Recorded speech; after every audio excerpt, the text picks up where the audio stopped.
கர்த்தர் அதிசயங்களை செய்கிறார் ஊழியங்கள் வழங்கும் ஜீவ வார்த்தை. இந்த நாளிலும் கர்த்தருடைய ஊழியக்காரன் இயேசுவின் நாமத்தில் உங்களை வாழ்த்துகிறேன். இயேசுப்பா நல்லவர். இந்த நாளில் உங்களுக்கு அவர் பெரிய காரியங்களை செய்வார், புதிய காரியங்களை செய்வார். கலங்காதீங்க. ஏதோ ஒரு இக்கட்டில், ஆபத்தில், நெருக்கத்தில் இருக்கிறதை போல இருந்தால் அந்த கண்டிப்பாக விடுதலை அடைவீர்கள். உடனே விடுதலை அடைவீர்கள். இயேசப்புடைய கரம் உங்களை தொடும். அதிசயங்களை பார்க்க போறீங்க. இன்றைய ஜீவார்த்தைக்கான வசனம் சங்கீதம் 25:13.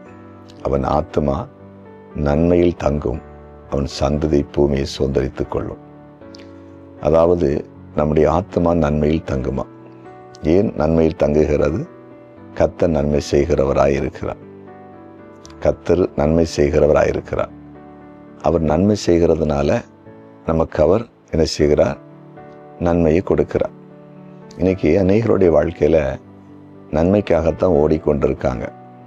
எங்கே போனால் நல்லது நடக்கும், எங்கே போனால் வேலை கிடைக்கும், எங்கே போனால் வியாபாரத்துக்கான வழி திறக்கும், யார் எங்களுக்கு பணம் சப்போர்ட் பண்ணுவாங்க, யார் எங்களுக்கு ஏதாவது உதவி செய்வாங்கன்னு எல்லாரும் எதிர்பார்க்குறாங்க.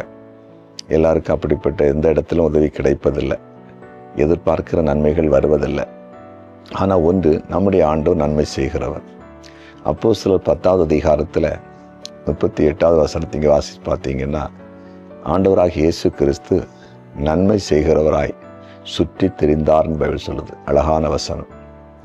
நன்மை செய்கிறவராய் சுற்றி திரிந்தார். 3.5 வருடம் இந்த பூமியில் இயேசப்பா ஊழியம் செய்யும் பொழுது நன்மை செய்கிறவராய் ஒரு இடத்துல அவர் இருக்கல, சுற்றி சுற்றி போகிறார். சில வீடுகளில் போய் மக்களுக்கு சுகத்தை கொடுக்கிறாரு, குளத்தங்கரில் போய் சுகத்தை கொடுக்கிறாரு, பிரசங்கிக்கும் போது அங்கே வந்தவங்களுக்கு சுகத்தை கொடுக்கிறாரு, பலவிதமான அற்புதங்களை செய்கிறாரு, உணவு கொடுக்கிறாரு, காற்றும் கடலையும் அதட்டுறாரு. பார்த்தீங்களா? நன்மை செய்கிற ஒரு தெய்வம். இன்றைக்கி இயேசப்பாவை நோக்கி பாருங்க, முழு மனதை அவரை நோக்கி பாருங்க. மனமாக இருக்காதீங்க. உங்கள் ஆத்மா நன்மையில் தங்கும், உங்கள் வாழ்க்கையில் நன்மை தங்கும், உங்கள் வாழ்க்கையில் நன்மைகள் கடந்து வரும். இதுவரையிலும் நன்மையை பார்க்காத நீங்கள் இன்று முதல் நன்மைகளை பார்க்க போறீங்க. கண்டிப்பாக பார்க்க போறீங்க. இயேசப்பா உங்களுக்கு அற்புதம் செய்ய போகிறார். எல்லா நன்மைகள்னால அவர் உங்களை நிரப்ப போகிறார். பரிபூர்ண நன்மைகளை உங்களுக்கு தரப்போகிறார். உங்களை சாட்சியாக கர்த்தர் வைக்க போகிறார். விசுவாசிப்பீங்களா? ஜெபிப்போமா? ஜெபிக்கலாம். ஆமாண்டவர், எங்களுடைய ஆத்மாவை நன்மையில் தங்க வைக்கிறவர். இதுவரையில் நன்மைகளை காணாத ஒவ்வொருவரையும் நீர் கண்ணோக்கி பார்.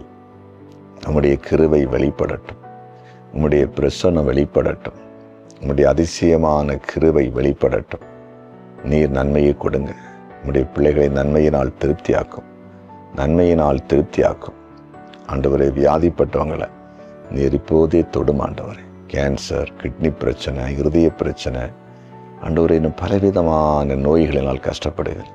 ஒவ்வொருவரையும் தொட்டு நீர் இப்பொழுது சுகமாக்கும்படிக்கு உடைய ஊழியக்காரன் ஜெபிக்கிறேன். ஆண்டவரே, இந்த நாளிலே கூட திருமணம் நடக்காது இருக்கிறவங்களுக்கு ஏற்ற துணையை கொடுங்க. அதே போல் ஆண்டவரே, வேலை இல்லாதவர்களுக்கு வேலையை கொடுங்க. கடன் பிரச்சனை உடைய பிள்ளைகள் விட்டு விலகட்டும். வியாபாரங்களை செழிக்க பண்ணும். அதே போல் இன்றைய பிறந்தநாளை காண்கிற ஒவ்வொருவரையும் ஆசீர்வதிங்கப்பா. திருமண நாளை காண்கிற ஒவ்வொரு குடும்பத்தையும் ஆசீர்வதித்து நீர் மேன்மைப்படுத்துங்க. கமெண்ட் செக்ஷனில் தங்களுடைய பாடுகளை, வேதனைகளை ஜெபக்குறிப்பாக அனுப்பியிருக்கிறவங்களுக்கு ஜெபக்குறிப்பை கண்ணோக்கி பார்த்து அற்புதங்களை செய்யும்படிக்கு ஜெபிக்கிறேன். ஜெபத்தை கேட்டீர், நன்றி. இயேசுவின் நாமத்தில் பிதாவே, ஆமென்.